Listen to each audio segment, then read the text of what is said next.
got Peter Matthew with me from the UK. Now, we spoke a couple of minutes ago to Richard Leadbeater, and he's one of your fellow church planters in the UK. Yeah, so a very similar context to where I am actually. He basically his church I think of as us, but 2 years ahead. Right. Yep. So we're watching what he does and learn from his mistakes. Yep. And hopefully what they've done well and do something very similar. So I'm in Windsor, so I've got the castle and the Queen. And trying to do something very similar to reach a town with no Bible teaching ministry at all. What's it like having Her Majesty in the parish? She's not responded to our invites to Christmas services yet, but though she only likes 10-minute sermons, so I'm not sure she'd love us particularly, is what I've heard.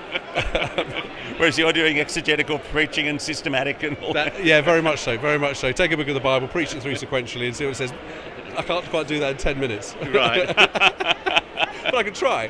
Good on you. Yeah. Now, what did you think? What have your thoughts so far? Actually, we'll do overview, and then we'll do the session we've just had. Overview first. Yeah. So I love Gafcon. Yep. I was actually ordained in Kenya. You're one of those guys. Yeah, I was one of those guys. Good on you. So by Archbishop Wabakala when he was the chair of the primates, Yep. and so I have a deep love and have benefited massively from Gafcon generally. So I went 5 years ago. And so I was so excited about coming here. Hey, I've just realised we have such a high turnover in audience, and I just said, "What are those guys?" As if everybody knew what I was talking about. What am I talking about? What are we talking about when we say you are? Why are you, a Church of England minister, ordained by somebody overseas? That doesn't. Yeah, okay. So the Church of England, as I suspect many people are aware, if they'll be watching Gafcon, they'll have some clue. Has given up on biblical authority is the big issue. And so I left Theological College 10 years ago to go and work as a curacy in a church plant in Balham, which is South London, in Southwark Diocese, which is one of the most liberal dioceses in the UK. And the bishop wouldn't ordain me, they wouldn't recognise the church. So you'd been to, what theological college did you get a degree at? I went to Oak Hill. I was a London ordinand, so I was sponsored by the Church of England to go get trained for 3 years at Theological College. And why wouldn't they ordain you? Well, there was a discussion actually when I was at college to come out that they would, but the co-mission group of churches, so Richard Cokin, who was speaking this morning, is the director of that. Who is a great Bible teacher. He is a great Bible teacher. I'm not sure he's a great singer, if you were watching this morning. No. I'll tell you what I think. The organising committee of Gafcon, I mean, here is us, we're way down the pecking order, but those guys right at the top, whoever made the decision to put the Africans in charge of the music and not Richard Cokin, that was a good decision. Probably not a hard one, but a good one. So when I came out, there was the local area, so Richard made a stand for biblical authority in Southwark Diocese, and so they were out of communion. Temporarily impaired communion is what they called it. So I came out to this context expecting that. We looked and explored for ways for me to be ordained within the Church of England, but 3 years after being a curate, it wasn't happening, and the Gafcon primates, who were aware of our situation, said, look, we'll do something. And Archbishop Eliud Wabakala was the chair and said, look, I'll take the stand. And we went for an ordination in Garissa, which is a dusty desert town near the Somalia border. 3 of us flew out, with Richard Cokin actually, for the weekend to get ordained, to go back to be a Kenyan missionary working in Southwark in London to reach the gospel there. And then since then, that was my deaconing, and my presbyteral ordination, my priesting was in the Church of England, Guildford. When I moved to my next job. So I have got a Church of England. So you've now been recognised by the Church of England in a way that they weren't recognising you before? For a while. So I've had 10 years of full-time ministry since college. I've had 2.5 years of having a licence in the Church of England.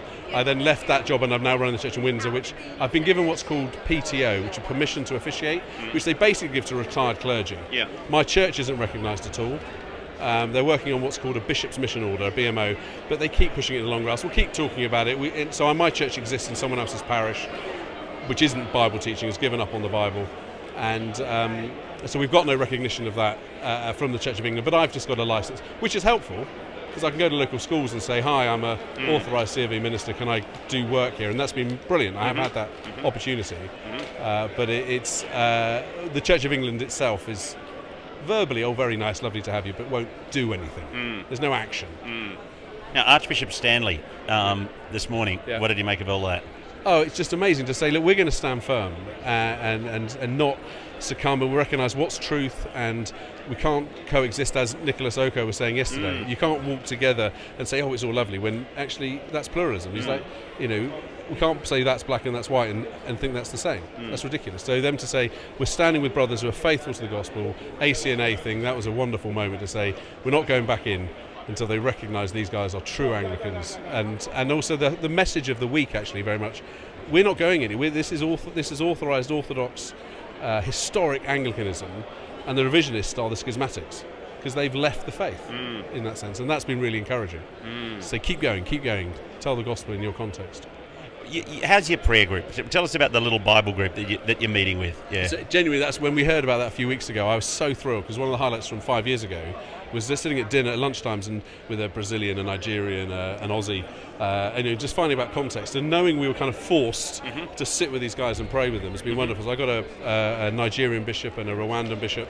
Sadly, I've got 2 guys I already knew from England, but that's all right. I'll forgive that. But to hear their context and standing firm, and the guy in Nigeria knowing the persecution they're going to face, is such an encouragement. And then to have them pray for us to stand firm is like, yeah, what are we facing? We just need to be willing to stand up and say Jesus is the King, and not worry about the context. And Kokin's line this morning of, and I'd not heard it before, of being in the West, we're being chameleons. We want to hide in the culture, camouflage ourselves so we don't face the opposition.